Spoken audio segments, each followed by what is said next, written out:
What's good, YouTube? It's your boy Sportacular here with a new video, and I know it's been a minute, but we here. I got the Oilers jersey on today, and we finna get it rocking. Let's start cooking. I got something in the oven. That means I'm finna cook. I'm finna cook on these topics. So let's get it going, y'all. Start your engines, Titans fans. It's your boy Sportacular here with a new video with Sportacular's Hot Topics again, as I will go over the hot topics of the Tennessee Titans, man. Let's dive into it, and make sure you like the video, subscribe, and comment how you feel about my topics that I went over today. Do you like them? Do you think that I need to work on some things? Maybe maybe I need to go about it a different way. I'll take criticism if I have to, or just make sure you like, subscribe. Don't just watch the video. Hit that subscribe button. Hit that like button. Come on, Titans fans, let's go. I'm an up and coming YouTuber. Let's get it, man. But starting off with the Brian Callahan hire, and I know I went over this last video, but I have to go over it again. And one thing I will say is Brian Callahan to me looks like a good coach. And I'm saying that because the media just throws shade on this guy. Maybe not all of them, but some of them, like Undisputed. You got guys like you got people on Facebook tripping about it, saying it's the weirdest. I had one person tell me it's the weirdest hire to hire Brian Callahan on Facebook, and I'm just like, calling it the weirdest hire before the dude's even called a snap is just crazy to me. You don't know that. You don't know if it's the weirdest hire. You don't know that. How is it weird? The Titans got an offensive-minded coach. They got somebody who's worked with great quarterbacks, like starting off with an all-time great Peyton Manning, Matthew Stafford, who could go to the Hall of Fame. You look at guys like Joe Burrow, obviously, where he was just at, and and Derek Carr, but he's worked with good quarterbacks. He's gotten the best out of those quarterbacks.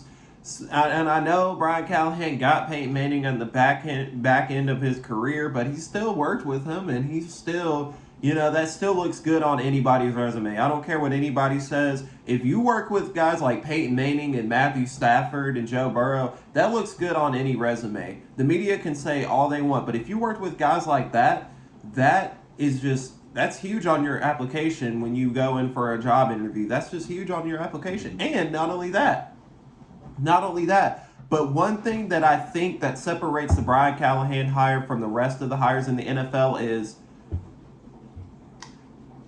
he's worked with he's gotten the best out of his quarterbacks, and he's worked more so with the quarterback position. You look around the NFL hires, Jim Harbaugh, who's a great coach.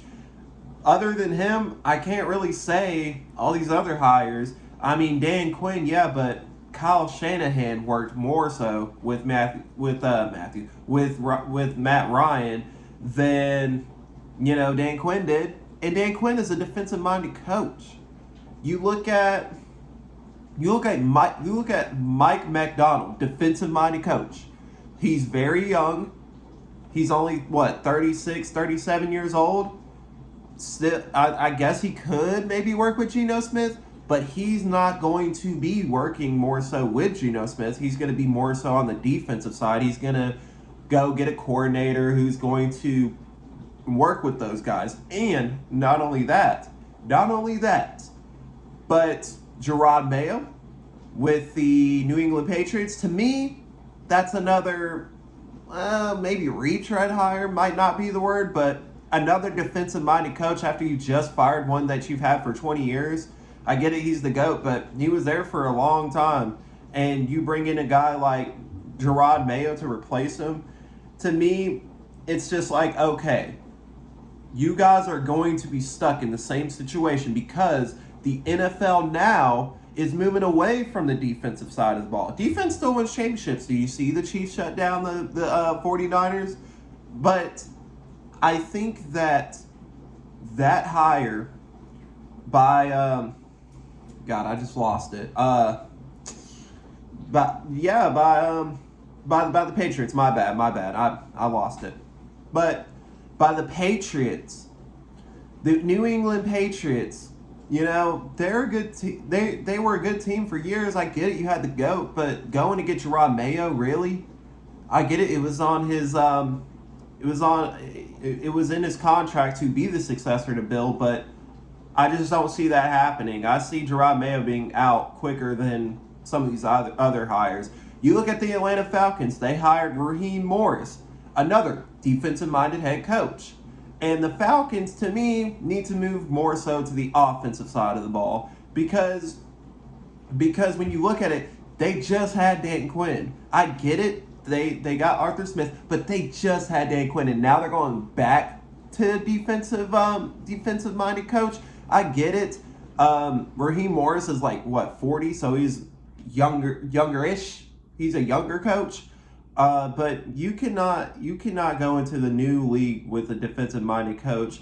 It's just not the same thing. It's not the same way. I'm not saying it can't be done, but like it's a lot more difficult when you're dealing with guys like an Andy Reid or a Kyle Shanahan or Zach Taylor or Mike McDaniel. You know, guys like that. That is just how the NFL is right now.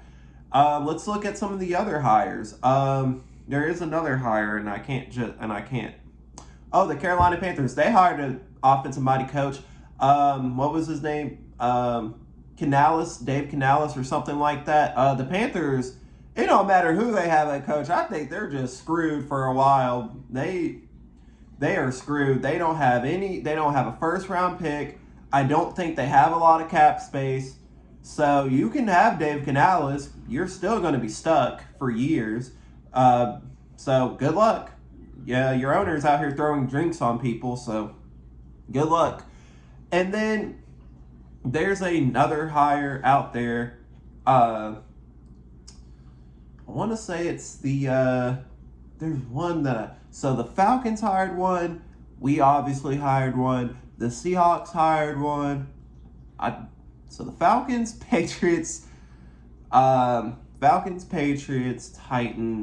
Panthers, Seahawks. I think that's 5. Is that all of them? Let me know in the comments if I'm missing one, but I'm pretty sure that's all the hires. But yeah, there you go.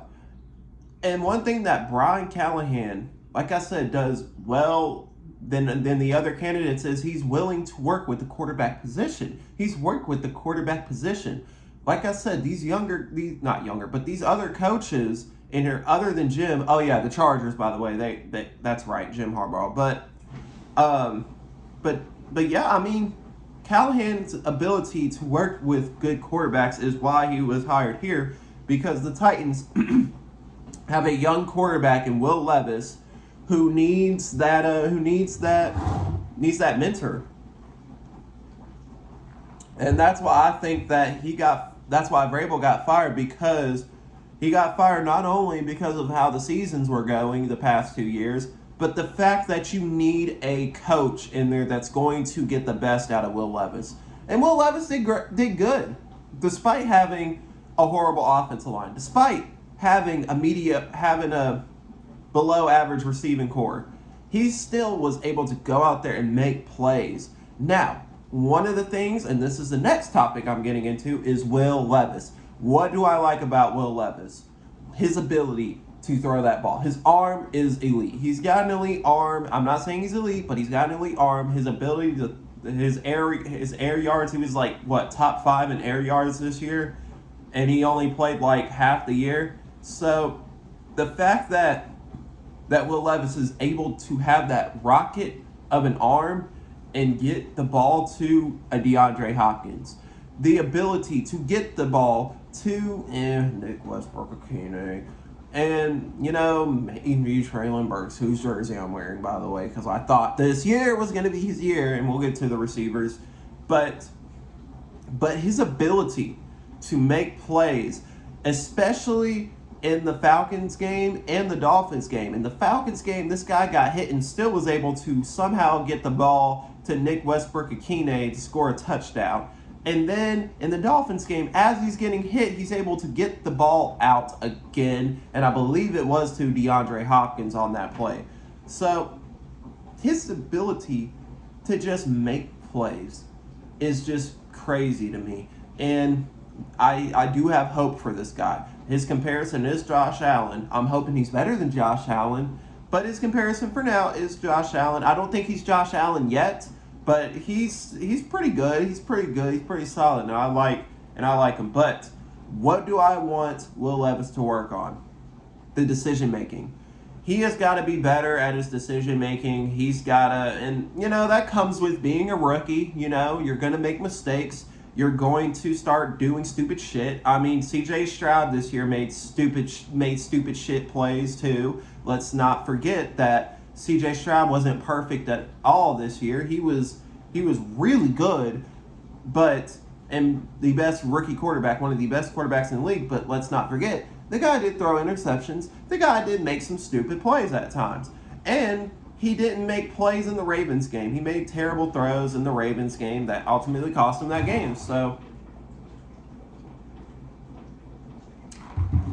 just because C.J. Stroud is the best rookie quarterback out there does that mean that he didn't make mistakes himself. But I do like that. But I do like how Will Levis is keeping his composure. I like the fire in him. I like all of it. If he can just tone it down just a bit and let the game come to him, oh, we've got an elite quarterback, Titans fans. He just has to let the game come to him. He cannot keep doing those bad decisions. That's going to cost him down the stretch. But if he can tone it down a bit, okay, we have an elite quarterback. But I want to see more, and we will, because I don't get the whole, I don't get people on Facebook. You know what? I really don't get people on Facebook. Maybe they're Vrabel supporters. I don't know. Well, I mean, this is crazy, but there are people on Facebook, and maybe not just Facebook, but also in mock drafts saying the Titans should take a quarterback in the first round. Let me say that again. There are people on Facebook and in mock drafts saying that the Titans should take quarterback in the first round because they don't think Will Levis is the guy. Need I remind you that this is the same team that traded up in the second round last year, almost the first, to get Will Levis. The Titans have drafted Malik Willis in 2022. They drafted Will Levis in 2023. Why in this year's draft, 2024, would the Titans go 3 years in a row with drafting a quarterback? I get it. You have to find the right one. But what is the new quarterback going to do that Will Levis ain't doing right now? What's he going to do? What difference is he going to make? And I'll have you know that people said it's actually Michael Penix Jr. And I'm just like, did you see the way he played against Michigan? That dude might not even go first round. After that game. So he might. It's possible. But I mean, come on, y'all. Are we being for real right now? Michael Penix Jr. in the first to replace Will Levis. Well, where's Will Levis going to go? You got a scenario for him? Is he going to be the backup? Who's going to be your backup? Is Malik Willis staying? I'm curious. I just want to know why people have the audacity to say Michael Penix Jr. in the first round. Could any Titans fan out there, any Titans fan, you don't even have to be a Titans fan. You could be any fan of any other team except for the Colts, the Texans, and the Ravens, and all those. But any other fan base, can you explain to me why these dumbasses, yes, they're dumbasses, have Michael Penix Jr. going in the first round to replace Will Levis for the Titans at 7. I would rather you tell me Jaden Daniels before you tell me Michael Penix Jr. at 7. Like, what are we doing? Like, come on, man. You guys can't be serious on social media right now. You can't be serious right now. What is Will Levis not doing that a Michael Penix Jr. can do? Okay, maybe his ability to run sometimes, but I'll have you know, Michael Penix Jr. played like complete dog water in the national championship game, and you want him at 7? Why? I just don't get it, man. I don't get it. I don't get it with the media and the Facebook. I don't understand it, man. I don't get it. I just don't get it. I guess some people were just like, you know what? Let's just make the Titans. I guess it's to make us look bad. I don't get it. It's just another one of those things. It's like, for me personally, if I'm Will Levis and I'm seeing the mock drafts, not that he is, I'm sure he's not, but if he is, and he sees people taking Michael Penix Jr. at pick 7, you know what I'm gonna be? You know what? Keep that same energy. Keep that same energy. Keep that same energy when I go out there and take this team to the playoffs this year. Keep that same energy. You want Michael Penix Jr.? Fine. But I'm telling you, I'm getting you to the playoffs before Michael Penix Jr. can. And I'm going to prove it to you. I'm going to prove it to you. Me, D-Hop, Derrick Henry, if he comes back, which I will get into that. But you are not going to tell me that I can't play, that I can't take this team somewhere. You're not telling me that. That's disrespectful. So to the people who have Michael Penix Jr. in the first round for the Tennessee Titans, or any other quarterback for that matter, you might want to go look yourself in the mirror and rethink your life, because that is just absolute horseshit. Why? Why? Why would you want Michael Penix Jr. over Will Levis? Why? For what? What are you getting out of Michael Penix Jr. that you're not getting out of Will Levis? What are you getting? I mean, he's solid, but after watching that game when it mattered most for Washington, and I was actually going for Washington because Pac-12 is now extinct, and it's like, okay, it'd be great if they went out with a fashion, with a bang or whatever, but to sit up here and tell me Michael Penix Jr. over Will Levis, you have got to be out of your mind. Michael Penix Jr. is probably not even going first round after that game. He's probably not even going first round. He had one game to prove himself. And kind of blew it. It's the reason. Hey, fine. It's just one of those things where people just want to hate, just to hate. But okay, fine. Who cares? Getting into my next hot topic, and that is Tajay Spears. Tajay Spears. How do I feel about Tajay Spears? Do I think he can be that running back one if Henry is gone after being in free agency? Because after the void thing, which I'm assuming now they've lost money because they didn't they didn't extend him or whatever to avoid that penalty. But the Titans aren't going to extend Derrick Henry anyways, but we'll get into that in a second. But Tajay Spears, one thing that I love about Tajay Spears is his ability to be shifty, to be speedy, to, just break the defense's ankles with no ACLs. For all the no ACL haters out there, yes, he can do that. He can break in and out of his cuts and just do a dance move and have you slipping like you're on a slip and slide. That guy has shown me promise. He has shown me promise. And he's lightning fast. He's fast. Y'all, he's fast. He's fast. He kind of reminds me of an Isaiah Pacheco type of player, to be honest with you. His ability to be shifty, but to run with such anger. That's what Tajay Spears reminds me of. He reminds me of a Isaiah Pacheco. He's just so quick, and his ability to just break in and out of his cuts, it's just crazy to me.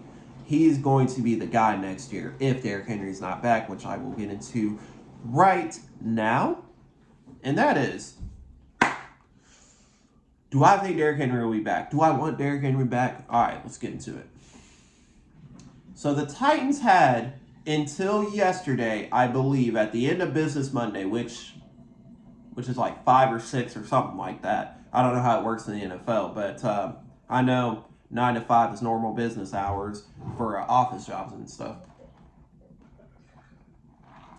But Derrick Henry, do I think he'll be back?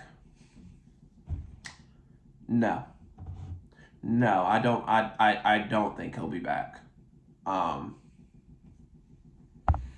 If you had to give me a percentage on him coming back, it's probably out of 30, but 70% is a no. And here's why. Because if he were to come back, don't you think they would have gave him that extension yesterday? And that doesn't mean that they can't still do it. But if they were quick to bringing back Derrick Henry, they would have gave him an extension by now. They would have gave him that extension yesterday, and they didn't. So, which tells me that it's that the King era in Tennessee is over. It's over. It was fun. We had great moments. I'm not gonna lie. I was in high school when he got drafted, and I love Derrick Henry. I think he's a stud. I watched him at Alabama. Obviously, I'm here in Knoxville, so saw plenty of Derrick Henry. He kicked Tennessee's ass every year. He actually won the game against UT when UT had a chance to upset them out there in Alabama, but when they were in Alabama in 2015, had a chance to Tennessee had a chance to beat them, but Derrick Henry won that game for them. So, and he also won the Heisman. He also won them a national championship. So, Derrick Henry. Here's my thoughts on Derrick Henry.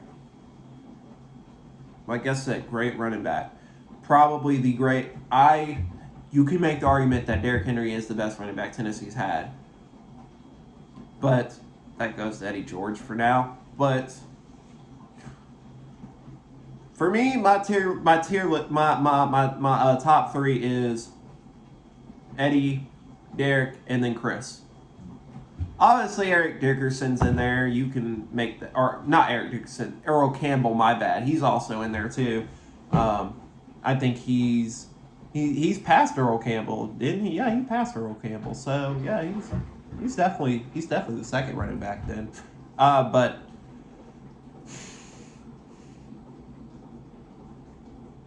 yeah, I don't think he's coming back. I really don't think he's coming back.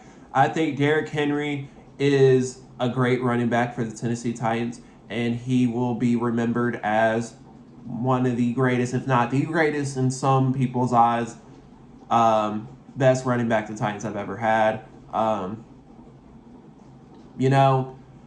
We've never really had that player.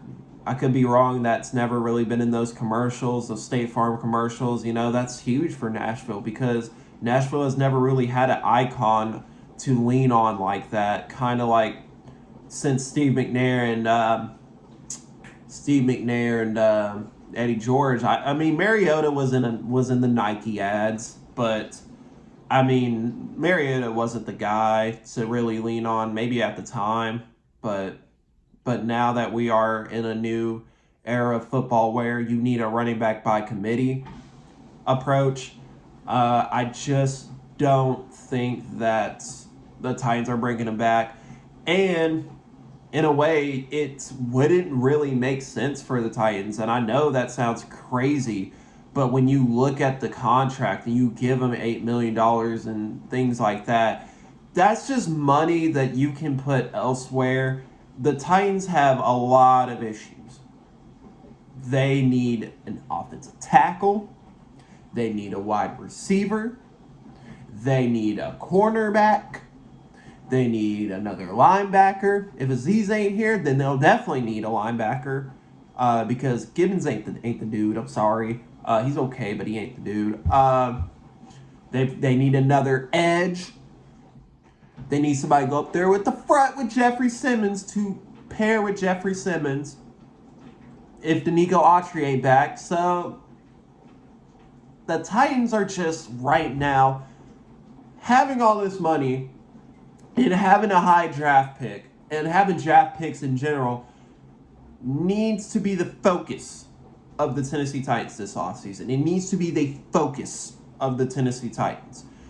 The Tennessee Titans have to have a left tackle and a wide receiver and a corner for sure.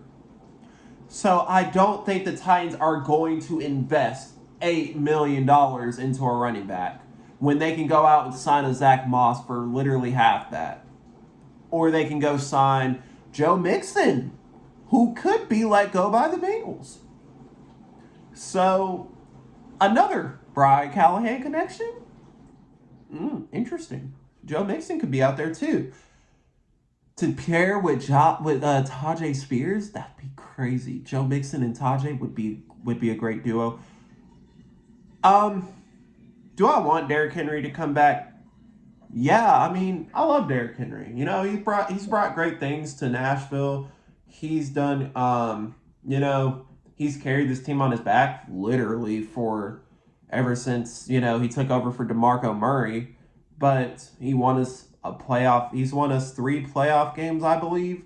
One against the Chiefs in 2018 when Mariota threw that stealth pass. 2019, because we missed the playoffs and then we went back, beat the Patriots and literally ended the era of Brady and Belichick in Foxborough. And then 2020 he did decent against the Ravens, but oh yeah, and the Ravens game in 2019. My bad, disrespectful me, by the way, disrespectful. How dare I? 2019 killed the Ravens. Went off for about. Did he go off for 200? I don't remember. He went off for a lot of yards though. I remember that. So that was that game. And then the next year, the Ravens kind of came back for their revenge and shut him down a little bit. And then in 2021, he was hurt and, he tried. But Vrabel should have used Foreman. They should have used Foreman more that game. That was stupid. Why are you keep running the ball with Derrick Henry when you can use Foreman? The box isn't going to be stacked for Foreman. It's going to be stacked for D. Henry.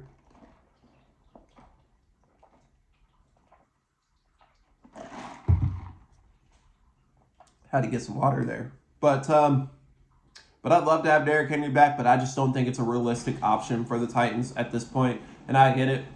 You guys are going to come at me in the comments. That's fine. I'm saying from a Titans perspective, if I have all these needs, I need to think about my quarterback. That is what's most important right now for the Tennessee Titans is Will Levis. I get it, Derrick Henry, all-time great Titans. But the focus this offseason needs to be, and I'm sorry, I'm shaking the camera, but the focus this offseason needs to be on Will Levis. You need to get him offensive line, receivers, and a running back, and another running back if Derrick Henry ain't going to be back. So that's the focus. Will Levis has shown you what he can do with a clean pocket. Will Levis has shown you what he can do when he gets D-Hop involved. So there you go. The focus needs to be Will Levis this offseason, and I think it might be. I'm not sure. But the last hot topic is going to be about Ran Carthon.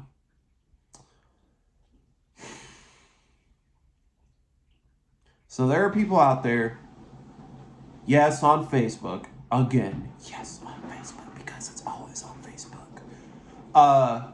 There are people out there that say things like, Rand Carthon is a bad GM because he got Andre Dillard. Okay, here's my thoughts on that. Andre Dillard was a first round pick, and the Titans took a chance on Andre Dillard because he's a first round pick. And there are people, and you can look at it from both sides. It was Vrabel's guy, it was Rand's guy. You can look at it from both perspectives. Me personally, I see it as, okay, aren't they collaborating? Weren't they collaborating? So maybe Vrabel said, I want this guy, and Rand was like, okay, we'll make it happen. So, I mean, that's how it went. I'm pretty sure that could be how it went, but you see it how you see it. I mean, me personally, Vrabel's gone, so I can't really tell you what happened behind closed doors, but whatever. Just like we don't have the decision on the 7th pick. But I'm telling you, Rand Carthon, man, he had nothing to work with last offseason. He had no money. So you're telling me you can go on the lot and buy that car with no money? You can go buy that nice-ass Mercedes with no money? Huh. Sometimes, guys, you have to settle for less. Every team in the NFL, every GM in the NFL, even the Eagles, who drafted Andre Dillard and took a chance on him, by the way, with the first pick when they could have had something else. You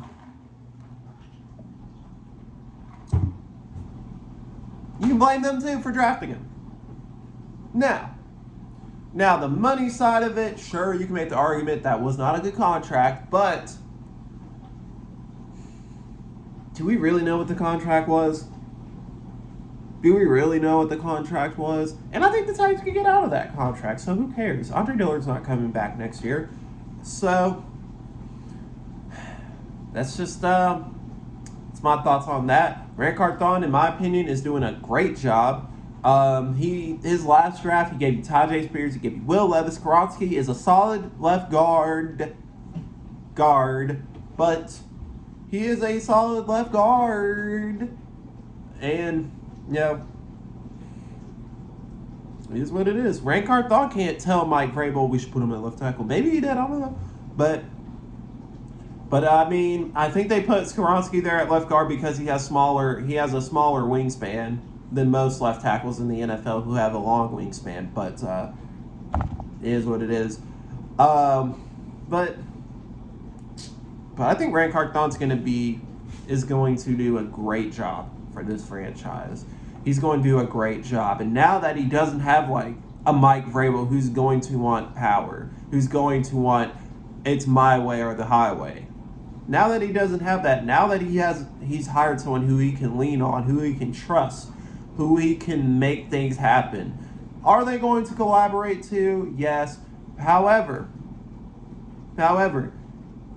I remind you, just because the Tennessee Titans have, $80 million? Could be 90, depending on what they do, who they cut. Definitely cut Aaron Brewer. And that's another thing the Titans need, a center. But I'm going to tell you this. Just because the Titans have a lot of money in cap space, and just because they have this high draft pick, and just because they have the other picks, doesn't mean that it's going to work in year one. The Titans can have all the things they need, but they could still be missing one piece that could get them to a Super Bowl. So, the Titans could still go 6-11 this year. The Titans can still be terrible. The Titans can be good. Who knows? The Bengals, when they had Joe Burrow in year one, were not good. At all. And then, yes, he tore his ACL. But, I mean, It just goes to show that just because you have the guy and just because you have the other guys doesn't mean you have all of them. Doesn't mean you have all the puzzle pieces to make the puzzle. You can still be missing a puzzle piece to go with the puzzle. The puzzle cannot be complete without all the pieces. Everyone knows that. So, that's my thoughts on that. And I'm going to close out by saying this, because this is one more thing that I will go over, and that is what the Titans should do at the 7th overall pick in this year's draft. And next week we will go over free agency. And this is what I want the Titans to do at pick 7. You have people on Facebook, I know, I keep saying that, but media too, because Brock Bowers was asked if the Tennessee Titans should, if they asked Brock Bowers where he'd want to go, and people took it and ran with it and said, oh, he wants to go to the Titans. He said he wouldn't mind going to the Titans. Remember that. He said he wouldn't mind going to the Titans. That's not the same thing as I want to go to the Titans.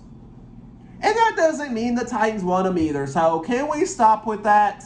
Please? Please? Because T. Higgins said the same thing.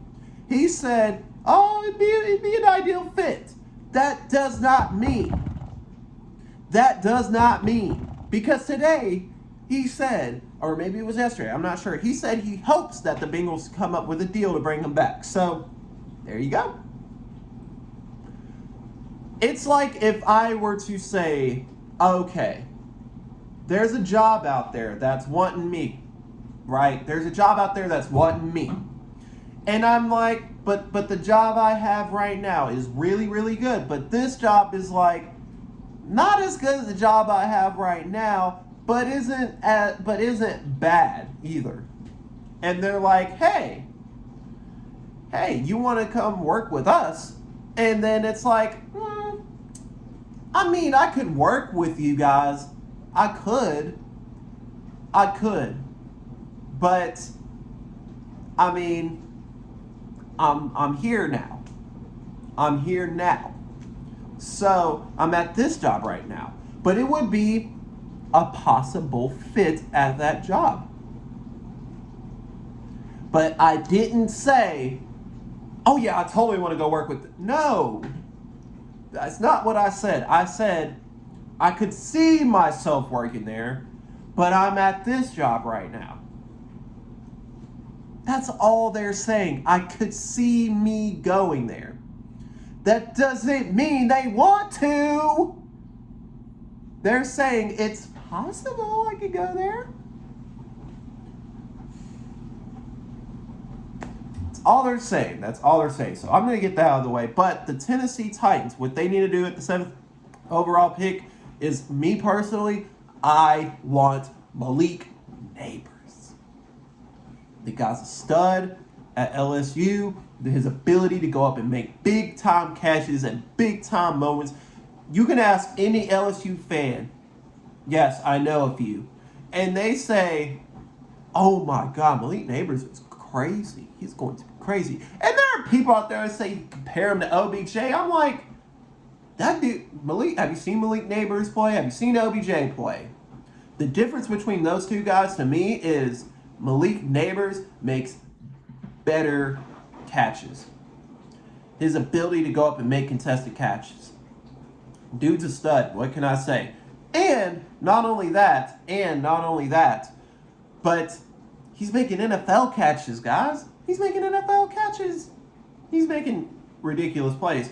I would love to have Rome Odunze as well, but Malik Neighbors at 7, I love it. The Titans need a left tackle, and I get it. People are like, well, we have Bill Callahan. Okay, well, just because we have Jesus Christ himself doesn't mean that he's going to be able to walk on water. Okay? So let's just get that out of the way. Because this offensive line could still be mediocre next year, even with Bill Callahan at the helm at coaching the offensive line. So let's just get that out of the way. But If the Titans are smart, they would take the tackle. But if they want to get there quicker, take Malik Neighbors. Or Amadou say if he's there. I'm fine with that too. Just don't take Brock Bowers with the 7th pick. And the reason why I say that is because, sure, Brock Bowers is making ridiculous plays. He does not fit what the Titans are doing right now. Or in their situation, rather. Because Callahan has never worked with the tight end position. Never. So why would he take Bowers at 7? And recent history has shown you that the best tight ends get picked later in the draft. Travis Kelce, I believe, was a 2nd-round pick. Or a 3rd-round pick. And George Kittle, I think, even went in the 5th round. Sam Laporta, 2nd-round pick, I think. So, Mark Andrews, I believe, was a 2nd-round or 3rd-round pick. None of those guys went 1st round. None of them. T.J. Hawkinson went 1st round. I mean, he's okay. Hayden Hurst, I think, was a 1st-round pick. He's okay. Look, if the Titans had an offensive line and wide receivers, Brock Bowers, oh, you better take Brock Bowers at that point. But no, offensive tackle receiver. If they take Brock Bowers, then, I mean, that's just going to show that, hey, we're just picking players at this point. I'm not part of the Titans scouting department, so I can't just sit up here and say Brock Bowers isn't on their minds, but I'm sure he's on a lot of teams' minds. Sure, it's Brock Bowers. But I think the Titans right now need to think tackle, receiver. That is the only 2 things that the Titans need to be thinking about. The only 2 things. Other than that, everything else, no. Receiver or tackle. You take Joe Alt. If he's not there, you take Malik Neighbors or Rome Odunze. There you go. The rest is history. Brock Bowers might even get picked before the Titans can even sniff him in the 1st round. Meaning that he could go to the Chargers, which I think would be a great fit for Brock Bowers. You got the quarterback. Mike Evans and Keenan Allen are never really healthy, though. So maybe they take Malik Neighbors. Or they take a Rome Odunze. Because Mike Williams and Keenan Allen, when are they on the field together, really? I mean, they're both injury prone. So, there you go. There you go. So, with that being said, like I said, Malik Neighbors is my guy at 7. But if they take Joe Alt, I love it. I'm not going to sit up here and cry about it either. But if they take Brock Bowers, I'm going to be like, okay, so we have Chig and Josh Wiley. Why do we need to draft a tight end? I get it, Chig has not been doing great, but what if Chig excels in this offense, this new offense that we're running? We could be running a spread offense. More so West Coast offense, which I think involves spread offense, but it just wouldn't make sense to take Bowers at 7. It just would not make sense, okay? It wouldn't make sense. And you got people on here telling me that, not on this platform, but other platforms saying that, well, have you seen Brock Bowers play? He's different. Kyle Pitts, that's another one, who was high on everyone's draft board too. You can make the argument Arthur Smith don't know how to use him, but does he look like a 1st-round pick out there right now? Maybe with a new scheme, possibly. But you got a defensive-minded coach again, Atlanta. Again. Oh my God. So yeah. Sure. But anyways, we're gonna end it there with the video. Make sure you like, subscribe, and comment. And don't just watch the video. Make sure you like the video. Make sure you subscribe to the channel. And make sure you comment how I did on these topics today. Anyways, it's been your boy Sportacular. Tighten up. And I'm out. Peace, y'all.